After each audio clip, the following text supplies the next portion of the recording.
Today, let's talk about what to look for in a sales manager.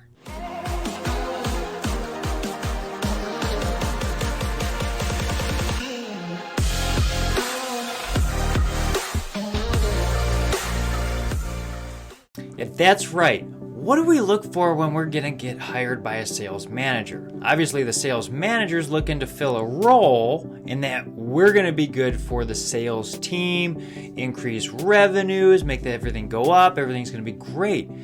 But as a salesperson, what are you looking for in a manager? And if you're a manager, this video is for you as well, because now you get to see what salespeople really think about. So now I've had quite a few different managers in my career. And I've had some really bad ones, and I've had some amazing managers. And there's a few things that really good managers do, and there's some things that bad managers don't do. So we want, when we're going to look for a manager, and actually this kind of applies to just about any manager out there. That's right, any manager should really be watching this, because to be honest, we're all selling to our employees. So if we're managing them, we need to lead them well, okay? So what are a few of the things that really good managers do? Well, the first thing they do is they constantly want to invest in their teams. That goes by caring. They actually have to care for the people, not that the people are just going to increase the 10% growth year over year, right? We need to get that 10% or that 20% growth.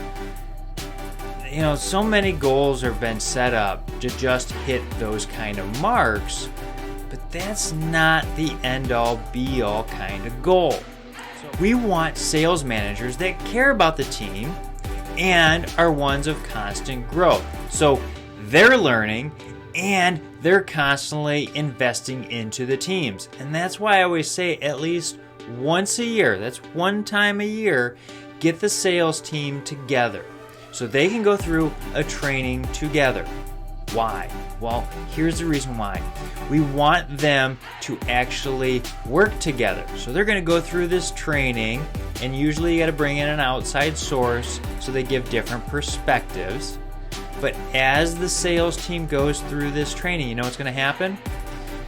One person's going to pick up on one item, another person's going to pick up on another item.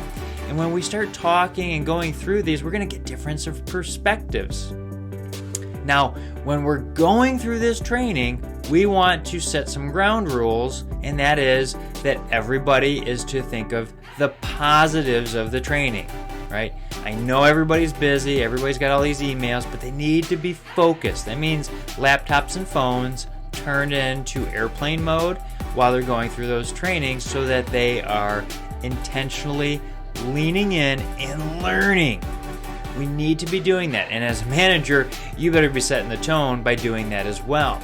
But we need them to learn together, because when we get done with that training, we're going to hold them back and do a debrief so that everybody can come together and share differences of opinion sometimes, or, hey, I got this observation that somebody may have missed during the training, because sometimes it's like drinking from a fire hose when you go through some of these trainings.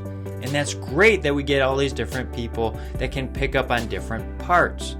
And then they're going to sit there and talk about it. And that's what debriefs do.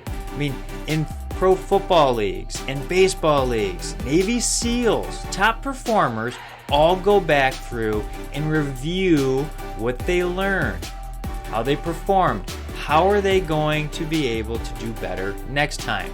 So while we're doing this debrief after the training, which we're going to hold the people back for a little while, outside of their environment, I know it's going to decrease the sales for 1 or 2 days, but hey, we need this because we're going to sharpen our axe. Have you ever tried cutting down a tree with a dull axe? It's going to take a little bit longer. But if we have a sharper axe, we're going to be more efficient. We're going to get through that wood and chop that wood faster. So we need to do these debriefs. Okay, so we need to invest as a sales manager in our teams. Now, the second thing we need to do as sales managers is really be intentional to learn about our team members. So if that person just doesn't care about you guys and just wants the sales goals met, it's probably not going to be a great sales manager.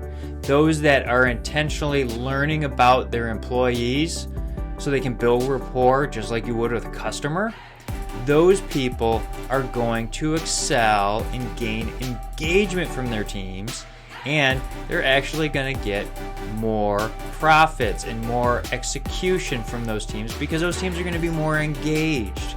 So we're investing in those teams, we're investing in learning about all of our employees. That third thing is that sales manager, he's going to come out with us. That's right. We want them to travel with us because they need to actually listen to the customers. Now, guy who founded Walmart, he was always going for rides with the truck drivers to see how the company really was functioning. Because once you get so high up, sometimes you get so distant from what reality really is. So we want that sales manager to be intentionally going to some of the big accounts and learning of what we're seeing firsthand and how they can actually help. And then they can talk to us after those meetings and maybe give us some pointers to help sharpen ourselves some more. If you look at like chip companies like Frito-Lay, they got like 80% of the market share.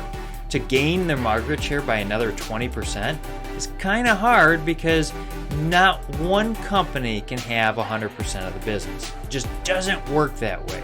So there's going to be trials trying to get an extra 20% revenue in different markets or market shares and stuff like that sometimes. So we need a manager that's really looking at this and studying the markets to set real goals. If you have any other questions about what a good sales manager or sales process or trainings and whatnot, check out the information in the description below because I've got different links to different trainings and different ways you can keep growing.